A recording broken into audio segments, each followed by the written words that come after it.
Nous sommes dans le 9e arrondissement de Paris. On va interviewer Jamy Gourmaud, plus communément appelé Épicurieux. On part à sa rencontre, suivez-moi.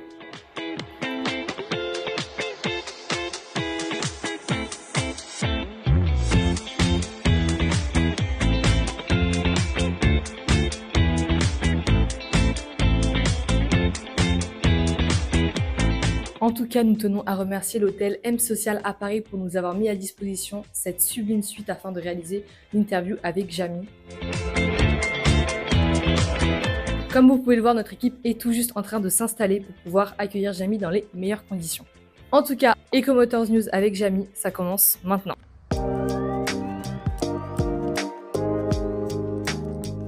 Alors, très rapidement, je suis Jamy Gourmaud, avec un peu plus de temps, je suis journaliste, plutôt journaliste scientifique. J'aime bien me présenter en disant que je suis un passeur entre les sachants et ceux qui ont envie de savoir.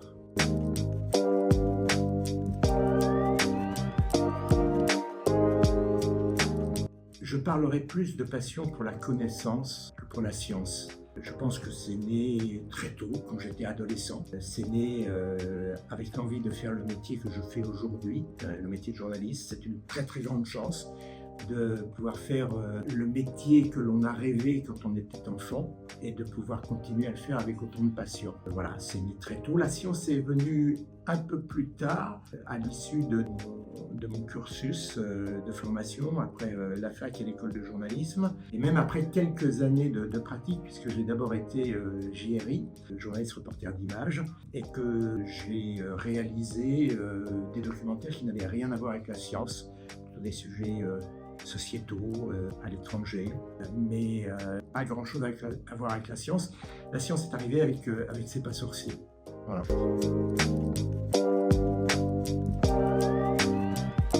Il y a plein de moments clés dans un parcours. Il y a des moments clés quand on est enfant, quand on est à l'école primaire, quand on est au collège, quand on est au lycée. Moi, je cite souvent un instituteur que j'avais quand j'étais à l'école primaire, qui passait son temps à nous montrer, à faire des expériences. Et c'est un instituteur avec lequel je suis resté en contact. Je pense qu'il a semé la graine. Ensuite, il y a des enseignants. Je me souviens d'un prof de français quand j'étais en seconde, qui a été, je pense, déterminant pour la suite de mes études. Et ensuite, c'est des rencontres. C'est le premier C'est pas sorcier, avec un scientifique de l'IRCAM qui a su me parler du son, me montrer ce qui semblait invisible, que l'invisible était visible. Et ça a été sûrement un déclic, et qui m'a amené ensuite à toujours travailler de la même manière, à ouvrir le rideau pour montrer l'envers du décor et faire en sorte qu'on comprenne les concepts qui parfois semblent un petit peu complexes. Voilà, mon job consiste à éclairer le public, à donner des clés pour que l'on comprenne un peu mieux le monde dans lequel nous vivons.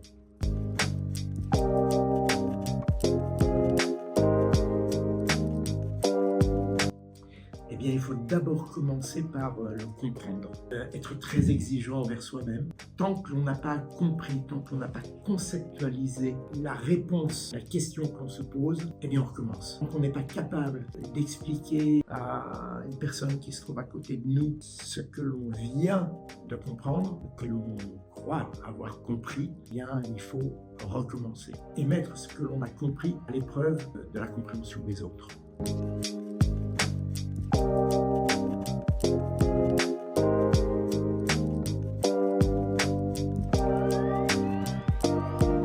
Il reste le même, toujours travailler de la même manière, toujours se poser les bonnes questions, de se mettre à la place du public et de toujours vérifier, y compris quand je vais interviewer une personne, être à l'affût de ce qui pourrait être une interprétation et non pas un fait. C'est vrai que moi, dans le domaine dans lequel je travaille, je suis plus dans l'expression, la traduction de faits plutôt que leur interprétation.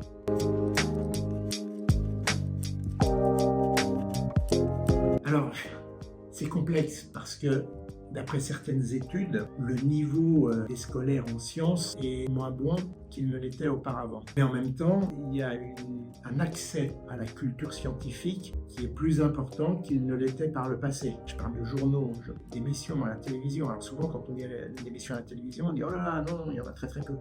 Il faut regarder l'ensemble du paysage audiovisuel, toutes les chaînes. Et puis, il faut aussi regarder ce qu'il y a sur les réseaux. Donc, aujourd'hui, il y a un accès facilité à cette culture scientifique. C'est assez complexe de répondre directement à cette question. Il faut prendre par tranche de population, par niveau, pour essayer de comprendre, me semble-t-il. Je pense que malgré tout, on est baigné dans un environnement où on a besoin de science. Pour comprendre les enjeux climatiques, on est obligé de faire appel à certaines notions de science. Je pense qu'il y a une sensibilité peut-être moins évidente qu'elle ne l'était au cours du siècle précédent, mais il y a malgré tout une sensibilité au sujet scientifique qui me semble assez largement répandue.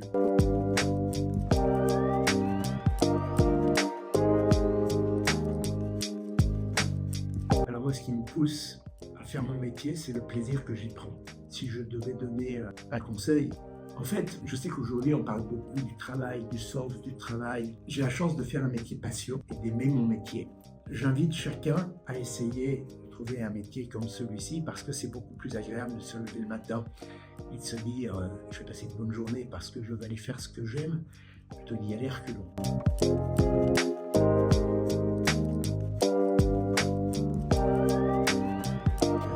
Première, c'est le calme et le silence. Alors, c'est la première pensée. C'est vrai, en ville, les tracteurs diront « mais non, une voiture électrique sur la route, c'est autant de bruit qu'une autre ».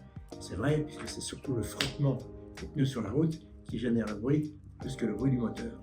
Mais voilà, vous m'avez demandé, ma première pensée, c'est celle-ci. Plusieurs fois. C'est un sujet que j'ai abordé à plusieurs reprises dans C'est pas sorcier déjà il y a presque 30 ans. Et puis à travers le monde de Jamie également. Alors, c'est personnel, bien évidemment, parce que j'en ai parlé il y a peu de temps avec un amateur de conduite. Moi, j'aime bien la conduite de la voiture électrique parce que je trouve ça souple, parce que j'ai pas de vitesse à passer. Mais les amateurs de conduite, et je les comprends, aiment bien jouer avec la boîte de vitesse, je comprends, mais bon, voilà, c'est pas ce qui me fait vibrer.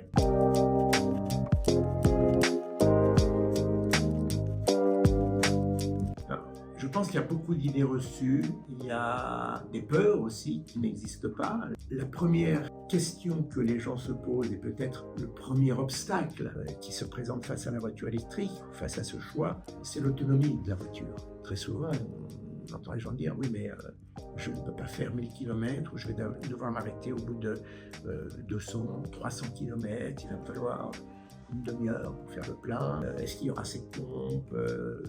C'est des questions qu'on entend très très régulièrement.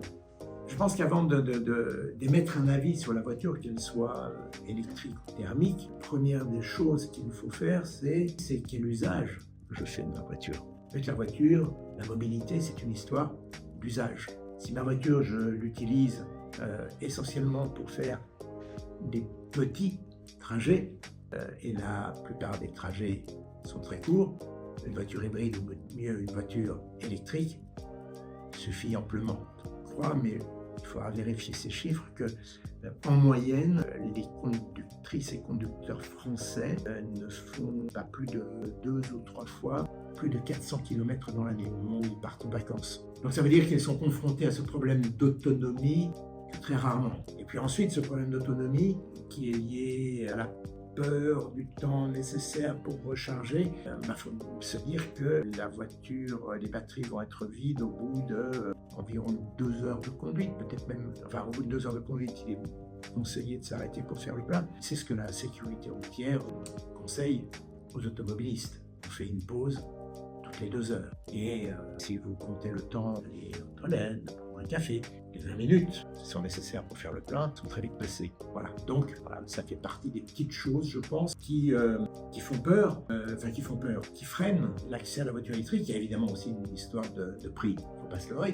Mais bon, tout ça va se faire avec un peu de temps dès lors que les flottes de voitures d'entreprise vont se retrouver sur le marché d'occasion. Normalement, les tarifs de voitures électriques devraient baisser. D'ailleurs, je pense que c'est ce qui est en train de se passer depuis quelques semaines, quelques mois.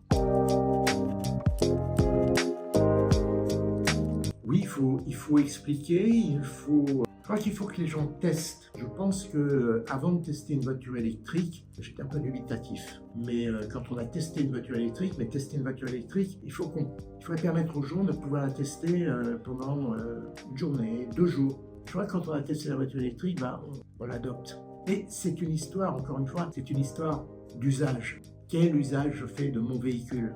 Et c'est l'usage au quotidien qui détermine la voiture que je vais utiliser. C'est comme le vélo. Le vélo, c'est bien à Paris, mais vous êtes dans le Massif central, dans un petit village, c'est beaucoup moins confortable. Moi, je fais du vélo dans Paris. Pourquoi? Parce que c'est confortable. Il y a des pistes cyclables, j'arrive à l'heure à mes rendez-vous, je n'ai pas de problème pour me garer, et puis j'ai la chance de faire tout ce qu'un Américain rêve de faire quand il vient à Paris, de passer tous les jours sur les quais de la Seine. C'est du confort, et je ne vais pas plus loin. Derrière, il ne faut jamais oublier qu'il y a quand même de gros enjeux climatiques, et que la voiture, globalement, c'est 30% des émissions de gaz à effet de serre. Donc c'est un peu logique, l'on pousse à choisir des voitures électriques. Et là aussi, on pourrait parler d'une idée reçue de certaines personnes qui disent attention, la voiture électrique produit autant, voire davantage de CO2 qu'une voiture thermique. Quand on calcule, quand on mesure les quantités de CO2 qui sont émises par un véhicule, il faut prendre son cycle de vie complet. Le véhicule sort de l'usine, oui, sauf que la tête carbone du véhicule électrique s'arrête là, alors que celle du véhicule thermique va continuer. Et en fin de cycle, suivant la taille du véhicule, le poids du véhicule, on va avoir des véhicules qui vont produire entre 2 et 5 fois moins de CO2 qu'un véhicule thermique.